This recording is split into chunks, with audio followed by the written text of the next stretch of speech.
마르크랑 바비 비셔 그리고 게리 카스파로프. 체스를 잘 모르는 사람이라면 이 이름들이 그저 낯선 외국인의 이름처럼 들릴지도 모릅니다. 하지만 체스 세계에선 이들이 어떤 인물들인지 모르는 사람은 거의 없죠. 이들의 공통점은 무엇일까요? 그들은 체스의 그랜드 마스터들이자 한 명이 여러 명과 동시에 체스를 두는 놀라운 기록을 세운 사람들입니다.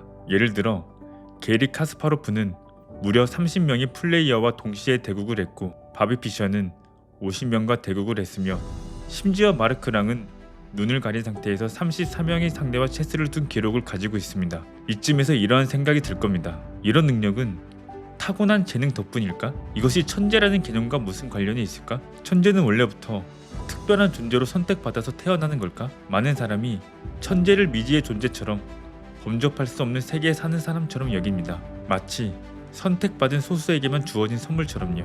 그러나 이 영상에서 그러한 믿음이 어떻게 반박되었는지를 확인하게 될 겁니다. 놀랍게도 천재란 결코 그렇게 신비롭고 특별한 특성이 아니며 누구나 그 안에 잠재된 천재성을 가지고 있습니다. 1960년대 체스 그랜드 마스터들과 초보 체스 플레이어를 대상으로 한 흥미로운 실험이 있었습니다.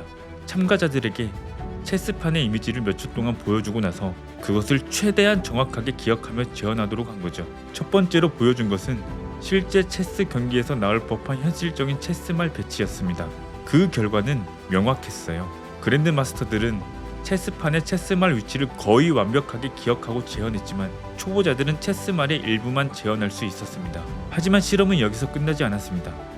연구자들은 체스말을 무작위로 배치한 이미지를 보여주었습니다. 그런데 예상 외의 결과가 나왔습니다. 이번에는 그랜드 마스터와 초보자의 차이가 거의 없었던 것이죠.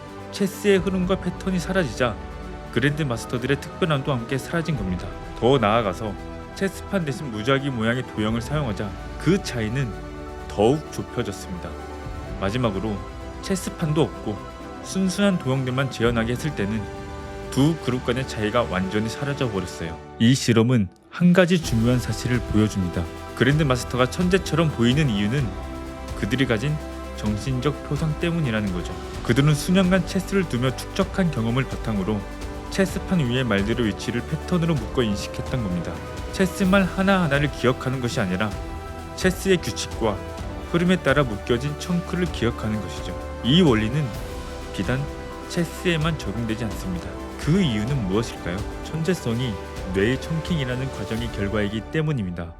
우리는 모두 새로운 기술을 배울 때 청킹이라는 과정을 거칩니다. 예를 들어 초보자들은 처음 기타를 배울 때 C코드, G코드, D코드 같은 기본 코드들이 낯설고 손가락 움직임이 힘들고 어색할 수밖에 없습니다. 하지만 반복 연습을 통해 뇌는 이 코드의 움직임을 하나의 단위, 즉 청크로 묶기 시작합니다. 시간이 지나면서 이 청크는 더 크고 복잡해지며 기타 연주에 필요한 정보 처리 속도가 비약적으로 빨라집니다. 이것이 바로 전문성이 만들어진 과정이자 본질입니다. 그렇다면 이 청킹의 원리를 우리 삶에 적용해 볼 수 있을까요?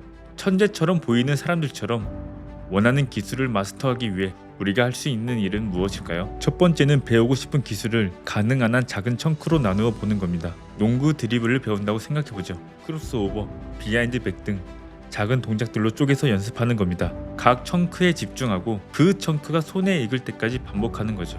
그러다 보면 그 작은 동작들이 하나로 묶이게 되고 전체 드리블 동작이 물 흐르듯이 자연스러워집니다. 두 번째, 각 청크를 연결할 수 있는 패턴을 찾아보는 겁니다. 즉, 다른 청크 간의 연관성을 찾아보는 거죠.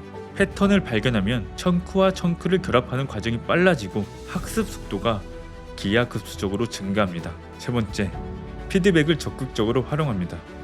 만약 특정 청크가 잘 익혀지지 않는다면 다른 접근법을 시도하거나 순서를 한번 바꿔보세요.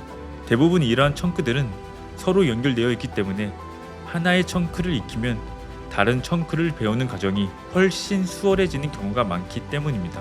이런 방식으로 배우는 과정은 단순한 반복이 아니라 의도적 연습의 영역에 들어가게 됩니다. 어떤 기술이든 만시간의 의도적 연습이 뒷받침된다면 우리는 모두 천재에 가까워질 수 있는 거죠. 천재란 특별한 사람이 아니라 특별한 과정을 밟아 나가는 사람일 뿐이니까요. 이 영상이 여러분이 가진 학습 방식에 작은 변화를 가져다 주었기를 바랍니다. 큰 변화는 아주 사소한 깨달음에서 시작되는 법이니까요. 배우고 싶은 것이 있다면 작은 청크로 쪼개어 한 발씩 나아가 보시죠. 그 과정이 길고 느리더라도 결국 여러분이 원하던 곳에 도착할 겁니다.